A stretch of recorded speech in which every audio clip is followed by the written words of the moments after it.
Tinatanggi po ng kampo ni Ginoong Mans Carpio, ang asawa po ni Vice President Sara Duterte, na meron pong 6 billion pesos sa dumaloy sa bank accounts ng mag-asawa.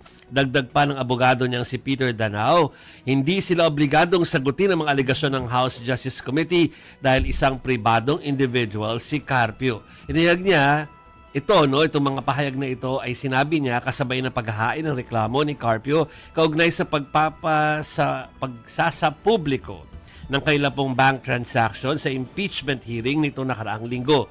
Kasama na po dyan ang paglabag daw sa Anti-Money Laundering Act, Bank Secrecy Law at Data Privacy Act ng mag-asawa. Kabilang sa mga inireklamo, sina Bangko Sentral ng Pilipinas Governor Eli Remolona Jr. at Anti-Money Laundering Council Executive Director Ronel Benaventura. Damay din sa reklamo sina House Justice Committee Chairperson Representative Jervil Luistro, Representative Percy Sendanya, Representative Shell Jokno at Representative Leila De Lima. Okay, so hindi ko alam kung meron before our interview kung merong baka nasa reaction mo yung sinabi ng BSP mismo. Pero if ever, papakita na lang natin yung graphics mamaya. Meron silang statement tungkol dyan. Sige, mamaya pakita po natin yung pahayag ng Bangko Sentral ng Pilipinas. Pero para dire-diretso na yung ating usapin tungkol po dito sa kasong inihain. Ayan na pala. Sige, tingnan muna natin yung pahayag ng Bangko Sentral ng Pilipinas.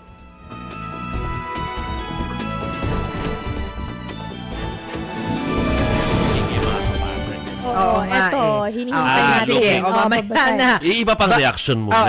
Oo. Hindi, balikan na lang natin, no? Sige. Kasi, ito na pala. Ang bilis. Oo. O eto po mga kapatid, statement ng BSP. The Bangko Sentral ng Pilipinas takes note of recent reports regarding the filing of a case against the BSP governor. The governor has yet to receive a copy of the complaint and will respond appropriately upon receipt before the proper forum.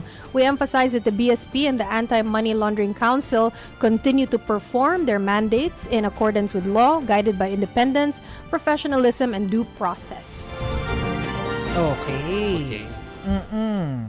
So, eto pala yung sinasabi mo na mga reaksyon mula po sa iba't ibang kampo. Mga kinasuhan. Oo. So, simulan po natin doon sa mga kongresista. Hindi raw nasisindak si mamamayang Liberal Party List Representative Leila De Lima sa kasong isinampa ni Carpio.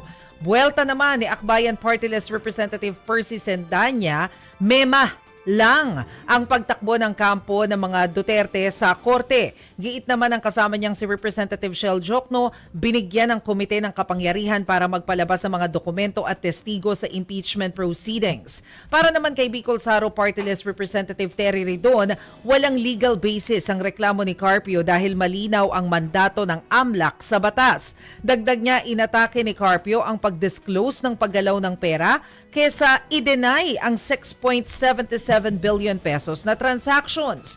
Nanindigan naman si House Justice Committee Chairperson Jervil Luistro na ang lahat ng hakbang ng komite ay naaayon sa batas. Sagot naman ng palasyo, hahayaan nila ang korte na magdesisyon sa inihaing reklamo ni Carpio.